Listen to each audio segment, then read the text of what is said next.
So kapag itinaas mo, dapat sabay. At may kawak po yan, isang feet kalahati.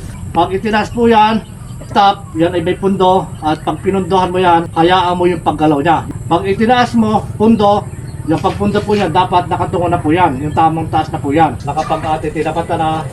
Yan. Ito po yung pinusuhan ng ating cottage.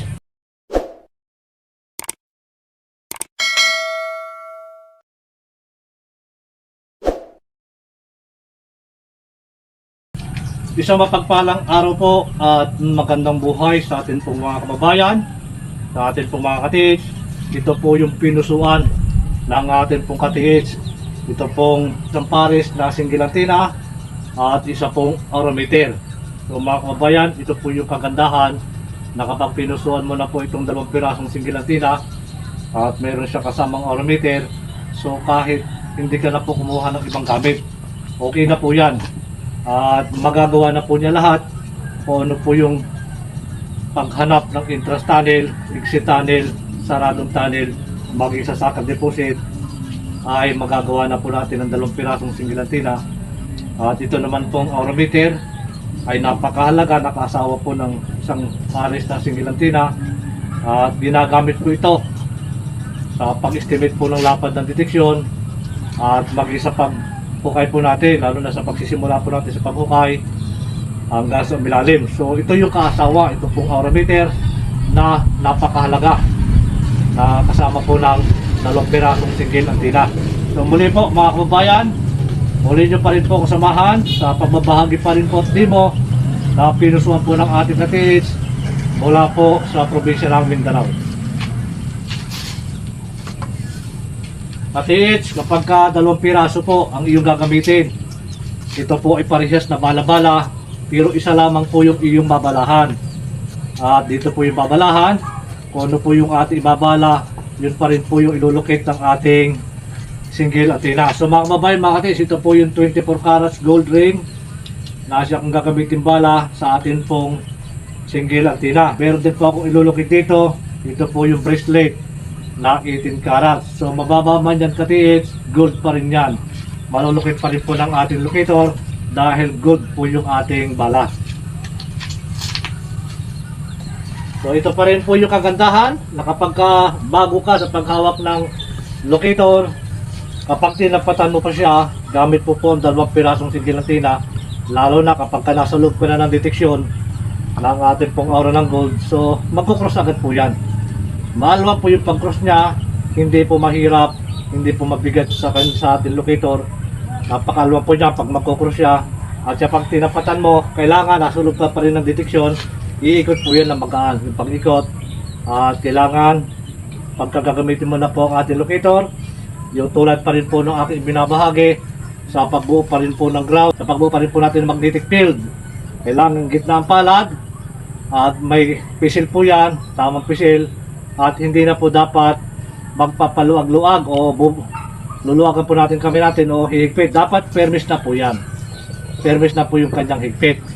At kailangan positive lagi yung ating kaisipan. Dadamahin po natin, huwag pong mawala yan. Isa sa puso, ipipil po natin yung paglukit natin. At higit po dyan, dapat yung isip po natin ay hindi po naglalayag o habang gumagamit po tayo ng locator ay mayroon po tayong iniisip na anumang bagay. Kailangan, pag hinawakan mo po ang locator, pag pumunta ka sa area mo, talagang focus ka na doon. Dapat hindi ka nag-iisip kung may problema ka o meron kang iniisip na dapat mong isipin. So, hindi yon. Alisin mo muna yon. Pumukas ka doon po sa ating hinahanap. So, mga kababayan, mga kates, mahalaga pa rin po na ang pagpahid ng dulo ng antena ay malaki po ang maitutulong niya. Mabilis po niya mahanap yung ating hinahanap, lalo na po yung aura ng gold o anumang bala na iyong ibinala, yung aura niya ay mabilis niyang matutunton. So ganito pa rin yan mga ka-TH. Kailangan sa pagtaas po natin ng ating pong 2 pirasong single antenna, kailangan tamang taas po yan. Ito po yung pamantayan natin, maging sa kaliwa, ganyan rin po yan. So kapag itinaas mo, dapat sabay. At may kawak po yan, isang feet kalahati. So yan po yan. So mga kababayan, pag itinaas po yan, stop, yan ay may pundo. At pag pinundohan mo yan, hayaan mo yung paggalaw niya, yung paghila po ng aura ng gold. Pag itinaas mo, pundo, yung pagpundo po niya, dapat nakatungo na po yan, yung tamang taas na po yan. Hindi na kapag tinaas mo, saka mo palang itutungo. Dapat kalkulasyon mo na yan. Pag itinaas mo, tamang taas na yan, may nakatungo na yan, at hihintayin mo. Pag ipinunta mo, hintayin mo yung kung saan siya hinisila po ng aura ng gold. Dito pa rin mga kababayan, mga katits, papagamit ko pa rin po ng locator. Ayan, pag itinaas po yan, tamang taas, pundo, doon na po agad siya magtuturo. So pakikiramdaman po natin, pag hinila po yan ng aura ng gold, tutustusan natin, huwag natin kukontrahin. Ganun po yung ating locator, na kapag hinila po ng aura ng gold, yan, mabilis po siya, segundo lamang. Kailangan mga kababayan, practice lamang po, lalo na kapag first time yung paghawak o magkaroon po kayo ng locator.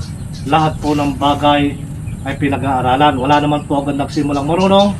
Kailangan practice, pag-aaral lagi, at ipagkakalo din po yung pagpapagalaw, yung galaw po ng locator, lalo na kung maganda po yung iyong layunin.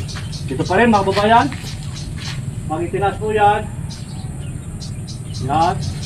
kailangan lagi po yun sabay din po yun sa pagtaas. Ayan. So yan mga katits, mga kababayan, ito po yung ating long-range locator. Sa pares po yan, na kapag ating tinapatan na, yan, mabilis po yung kanyang pag-cross. Hindi po yan nahihirapan, hindi po yan nabibigatan. Ito yung kagandahan. Talagang magkukross siya, ano man yung bala mo, pag ang aura ng gold o bala mo, pag tinapatan mo na yan, talagang magkukross po yan. Maalwag po yan. Ibig sabihin niya, magkakaroon ka ng idea na kung saan ka nakatapat, kung yung bala mo, yung po yung i-cross ng ating sigilantina o 2 pirasong sigilantina, at alam mo na sa tamang tinatapatan mo po yung aura ng gold. Pare Martin, yan pa rin yan.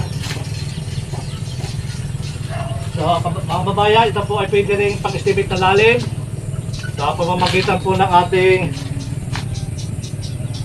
magnetic wire o manual na pamamaraan. So yung pong manual na pamamaraan, kailangan mahalaga po yung aurameter. Kailangan alamin po yung lapad ng deteksyon para pag mag-i-estimate ka sa pamamagitan po ng manual na paraan, ay alam mo kung saan ka lalabas. Alam mo kung saan lalabas yung paado sa pinakang boundary o labas ng deteksyon o loob ng deteksyon. Para kung ikaw ay nasa loob, lalabas ka, alam mo yung hangganan, at permis na nakataas po yung ating locator, lalabas ka, yan po ibubuka. So dahan-dahan lang po yung ating lakad na permis na nakataas po itong ating 2 sigilantina. Nakataas po yan, at hihintayin po natin yung pag-cross niya. Kung saan po yung magkukross, yun po yung unang estimate na lalim, at kung ikaw ay nakachinilas, times 2 po yan. So mga kababayan, mga katits, ito pa rin po yung ating 1 pirasong sigilantina. Yan pa rin. Dapat nakatungo na po yan. Pag ginamit po natin, tungo na po yan. So yun po yung kagandahan. Kalahating tangka lang po sa dulo. Magpapapay ko tayo. Yan. Ito po yung ating sigilantina na pinusuan po ng ating katits mula po sa probinsya ng Mindanao. So bumubuo pa rin po siya ng frequency. Kapag buo na po yung kanyang frequency, so tuloy-tuloy na po yung kanyang pang-ikot. Hindi na po siya mahirapan. Magaan po yung kanyang pang-ikot. Hindi po siya nabibigatan. So ganap na pong buo yung ating frequency kapag umikot na po yung ating locator. So mga kababayan, mga katits, yan. Ito po yung pinusuan ng ating katits mula po sa Mindanao. Yan, ito po yung long-range locator, single antenna. At ito pong ating aurameter, mga kababayan.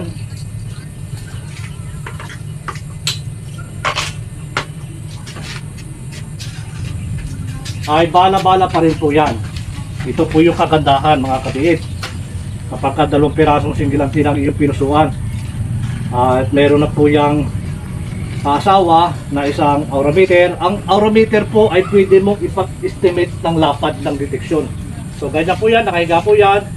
Kapag po yan ay mag-estimate ng lapad ng deteksyon, papunta po yan doon ang ating pendulum ng ating aurameter. So papunta po yan doon. So kapag yan ay, ito po yung ating deteksyon, na dito po yung boundary. So ibig sabihin, bababa po yan. Pagka na dito, kakanan siya. Pag natapatan na po yung loob ng deteksyon niya, bababa po yan. So malalaman niyo po dyan yung boundary ng ating pong aurameter. Ang kahalagahan po ng aurameter, ginagamit po yan sa pag-estimate po ng lapad ng deteksyon At hindi po yun pang malayuan o pang long distance, pang tutukan lamang po ginagamit ang orometer. Kapag nagsimula ka na maghukay diyan hanggang sa ilalim, alam mo yung lalim na yung hukayin dahil nag-estimate ka ng lalim. At doon na po ginagamit ang ating orometer. Yan na po yung huhuli sa aura ng gold pagdating po sa ilalim kung ikaw po ay doon dumaan sa aura ng gold. So iba po yung pamamaraan na aking ginagawa para hindi na po ako dumaan doon sa aura ng gold. So mga kababayan, mga katits, ang ating pindulong po ng orometer, yung pong ating deteksyon, yan. Doon po yan bumabaling at bumababa hanggang yan po ay lalakas ng lalakas. So nandun po yung ating deteksyon at kapag yan po ay ating tinapatan, so yung ating pong orometer, kapag tumapat po yan po ay nagka-counterclockwise. Yan. Counterclockwise yan, pa kaliwa po ang ating pag-ikot ng ating orometer. So ganyan po yung pagkakaiba ng dalawang pirasong singilantina at isang orometer na kapag ginamit mo po ang orometer, talagang makakasigurado ka na mahuhuli mo yung aura ng gold. Dahil yung pong ating dalawang pirasong singilantina ay talagang pang long distance lang yan, pang ibabaw po ng lupa. So mga kababayan, mga katis, muli po maraming salamat. Pagpalain po tayo ng maraming biyaya at higit po ang isang magandang kalusugan. So maraming salamat mga katis. God bless you all.